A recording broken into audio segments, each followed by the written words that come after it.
भारत का संस्कार नष्ट कर देंगे, भारत का अध्यात्म नष्ट कर देंगे। मैं उनको चुनौती देना चाहता हूं मित्रों, आज से 1,98,58,05,117 वर्ष पहले सूरज धरती पर आया था, तब से लेकर के अब तक जब दुनिया के देशों ने आंख नहीं खोला था तो दुनिया को सिखाने का काम भारत कर रहा था।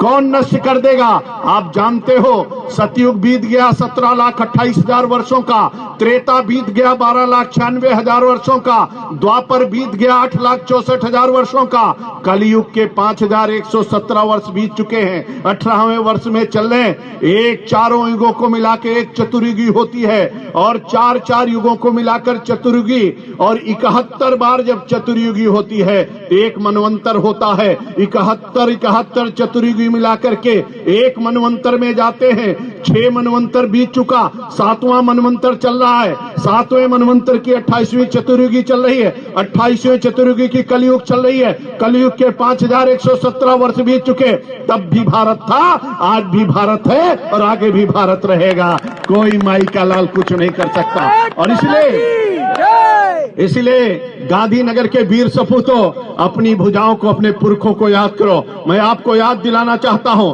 चाहे ऋग्वैदिक कालीन भारत हो, चाहे यजुर्वैदिक कालीन भारत हो, चाहे 6ठी शताब्दी ईसा पूर्व का भारत हो, चाहे महात्मा बुद्ध का भारत हो, चाहे महावीर स्वामी का भारत हो, चाहे चाणक्य का भारत हो, चाहे चंद्रगुप्त का भारत हो, चाहे समुद्रगुप्त का भारत हो, चाहे महाराणा प्रताप का भारत हो, चाहे छत्रपति शिवाजी का भारत हो, चाहे रामकृष्ण परमहंस का भारत हो, चाहे स्वामी विवेकानंद का भारत हो, और चाहे रानी लक्ष्मीबाई का भारत हो, चाहे दुर्गा भाभी का भारत हो, चाहे महात्मा गांधी का भारत हो, चाहे सरदार वल्लभ भाई पटेल का भारत हो, और चाहे नरेंद्र भाई मोदी का भारत हो। एक अद्भुत भारत, एक दिव्य भारत।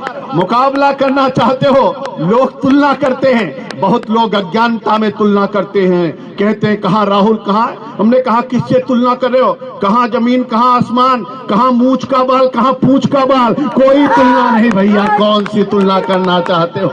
कैसी तुलना करना चाहते हो? इसलिए कार्यकर्ता मित्रों, आपको गौरवान्वित होना चाहिए, गर्व करना चाहिए। अरे भारत माता का शेर का नाम है नरेंद्र भाई मोदी।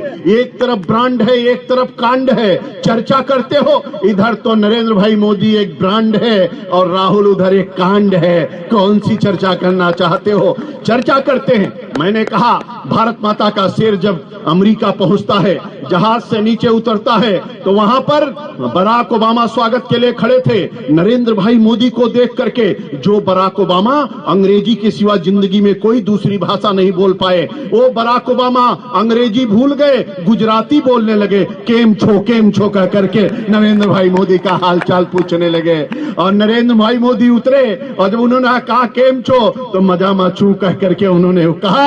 और उसके बाद उनके बगल में उनका विदेश मंत्री खड़ा था, वो भी अंग्रेजी के सिवा कुछ नहीं बोलता था, भूल गया अंग्रेजी, हिंदी बोलने लगा। सबका साथ सबका विकास नारा देने लगा। मुकाबला करना चाहते हो? नरेंद्र भाई मोदी अमेरिका गए, उन्होंने कहा बराक ओबामा तुम तो बहुत पढ़े लिखे हो, बहुत ज्ञानी हो, अच्छे राष्ट्रपति हो, लेकिन मेरी गीता को पढ़ो तो ज्ञान और बढ़ जाएगा। बराक ओबामा को गीता भेंट करने का काम किया। अरे गांधीनगर के वीर सपूतों, आप याद करो, जब प्रणव भाई ने कहा, प्रणव मुखर्जी हमारे राष्ट्रपति ने नरेंद्र भाई को कहा आपका नाम तय हो गया है, आप प्रधानमंत्री का शपथ लेने के लिए कब आ रहे हो? नरेंद्र भाई मोदी ने कहा प्रणव भाई जरा रुको, पहले गंगा आरती करके आता हूं, उसके बाद शपथ लेने का काम करता हूं। पहले गंगा आरती करते हैं, बाद में शपथ लेने का काम करते हैं। मेरे गांधीनगर के वीर सपूतों, मैं आपको याद दिलाना चाहता हूं, आज से 124 साल पहले शिकागो कहां पर है? अमेरिका में है। उस शिकागो के धरती पर स्वामी विवेकानंद गए थे और स्वामी विवेकानंद ने 11 सितंबर 1893 को पहला भाषण दिया था, दूसरा भाषण 13 सितंबर 1893 को दिया, तीसरा भाषण 16 सितंबर 1893 को दिया, चौथा भाषण 19 सितंबर 1893 को वेदांत का दर्शन कराया, और अंतिम भाषण 27 सितंबर 1893 को स्वामी विवेकानंद देकर के जब नीचे उतरे तो पूरी दुनिया स्वामी विवेकानंद के पीछे चल रही थी। मैं आपको इस बात को याद दिलाना चाहता हूं, आज से 124 साल पहले स्वामी विवेकानंद शिकागो गए थे और 124 साल बाद उसी शिकागो में नरेंद्र भाई मोदी गए थे। मित्रों, आपने देखा होगा, आप थोड़ी जल्दी भूल जाते हो। अपनी नंगी आंखों से टेलीविजन के पर्दे पर देखा होगा, नरेंद्र भाई मोदी जब शिकागो गए थे तो फेसबुक के ऑफिस में गए थे, और फेसबुक के ऑफिस में जाकर के उन्होंने क्या लिखा था? 2 वाक्य लिखा था, हिंदी में लिखा था। एक लिखा था भारत माता की जय, और दूसरा लिखा था सत्यमेव जयते। हर भारतवासी का सीना चौड़ा हो रहा था। मित्रों, आज से 124 साल पहले जो शिकागो गए थे, उनका नाम भी नरेंद्र था और इनका नाम भी नरेंद्र है। मित्रों, वो भी नरेंद्र थे, ये भी नरेंद्र है। मुकाबला करना चाहते हो? हमने कहा नरेंद्र भाई मोदी जब मॉरिशस गए तो गंगा जल सीसी में लेकर के गए, शिवलिंग पर चढ़ाने का काम किया। नरेंद्र भाई मोदी जब सऊदीया पहुंचे तो सऊदीया के बादशाह ने उनका स्वागत किया और कहा नरेंद्र भाई मोदी, मुस्लिम राज्य सऊदीया है, सारे मुसलमान वहां पर हैं, लेकिन नरेंद्र भाई मोदी को सऊदीया के बादशाह ने कहा, नरेंद्र भाई मोदी, मैं आज धन्य हो गया, आप हमारी धरती पर आए हो, मैं आपका स्वागत करता हूं। स्वागत के बाद सऊदीया के बादशाह ने कहा, नरेंद्र भाई मोदी, दुनिया का सबसे बड़ा मस्जिद हमारे सऊदीया में है, जितना बड़ा मस्जिद है उतना बड़ा मंदिर बनाने के लिए मैं आपको जमीन देना चाहता हूं। ये सऊदीया का बादशाह करता है, किसको देख करके कहता है? भारत माता के उस शेर को देख करके कहता है, नरेंद्र भाई मोदी को देख करके कहता। अरे पूरा भारत गौरवान्वित है। मित्रों, कौन मुकाबला करेगा? किससे मुकाबला करना चाहते हो? आप अपने घर में दिया जलाते हो दीपावली में, नरेंद्र भाई मोदी बॉर्डर पर सेना के बीच में दिया जलाते हैं, सेना के बीच में दिया जलाते हैं। नरेंद्र भाई मोदी ने कहा, मित्रों अब तो कुछ नहीं, अब अगर गोली चलेगी तो इधर से क्या होगा? ईंट का जवाब पत्थर से और गोली का जवाब गोले से दिया जाएगा। और इसलिए बॉर्डर पर क्या हालत हुई आप जानते हो? लोग कहते थे, सबके मन में कल्पना थी कि अमेरिका लादिन को पाकिस्तान में घुस करके मारता है, भारत क्यों नहीं मारता? अरे हमने कहा कैसे मारेगा? जब कोई मर्द प्रधानमंत्री बनेगा तभी तो मारेगा। और आपने देखा होगा, एक कवि ने हमसे कहा, न जाने कब लाल किला मर्दानी भाषा बोलेगा। हमने कहा कविवर चिंता मत करो, 2014 में लाल किला मर्दानी भाषा बोलेगा। और आपने देखा होगा मित्रों, म्यांमार में घुस करके मारा और पाकिस्तान में घुस करके मारा।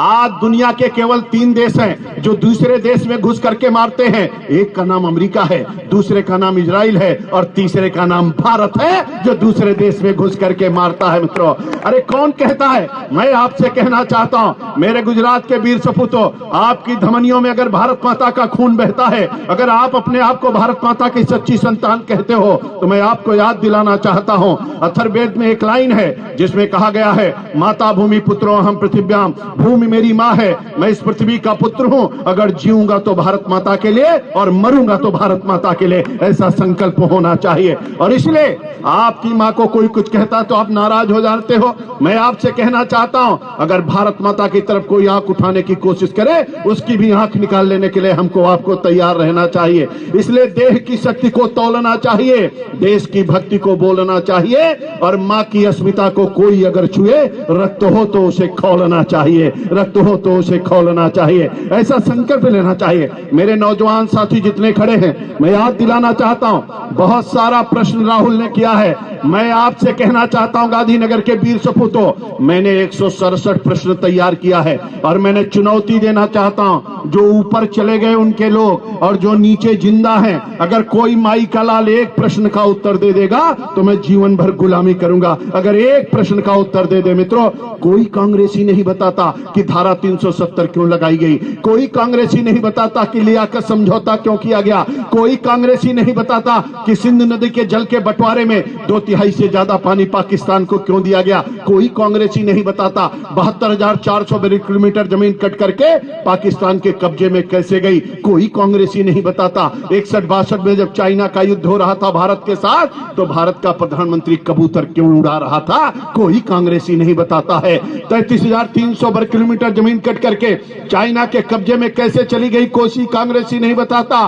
कोई कांग्रेसी नहीं बताता कि एलओसी कहां से आई, कोई कांग्रेसी नहीं बताता मैकमोहन रेखा कहां गई, कोई कांग्रेसी नहीं बताता ग्रीनविच रेखा कहां गई, कोई कांग्रेसी नहीं बताता है ताशकंद के समझौते में क्या हुआ, कोई कांग्रेसी नहीं बताता कि शिमला समझौते में क्या हुआ, कोई कांग्रेसी नहीं बताता कि 26 जून 1975 को इमरजेंसी को लागू की गई। कोई कांग्रेसी नहीं बताता। मुद्रा कांड, गोदड़ा कांड, पिस्तौल घोटाला कांड, यूरिया घोटाला कांड, बोफोर्स घोटाला कांड, चीनी घोटाला कांड, सांसद खरीद फसल घोटाला कांड, 2G सिस्टम घोटाला कांड, राष्ट्रमंडल खेल घोटाला कांड, इसरो घोटाला कांड, ये सब घोटाले कैसे हुए कोई कांग्रेसी नहीं बताता है।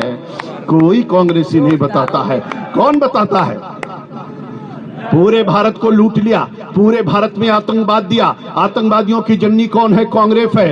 अरे भिंडरवाला कहां से आया? किसी से पूछ लो, बता देंगे। पाकिस्तानी आतंकी कैसे बने? किसी से पूछ लो, बता देंगे। नक्सलवाद कहां से आया? किसने पनपाया? इन्हीं कांग्रेसियों ने पनपाया। पूरे भारत में आतंकवाद की इनकी जड़ें देखो। अरे मेरे गांधीनगर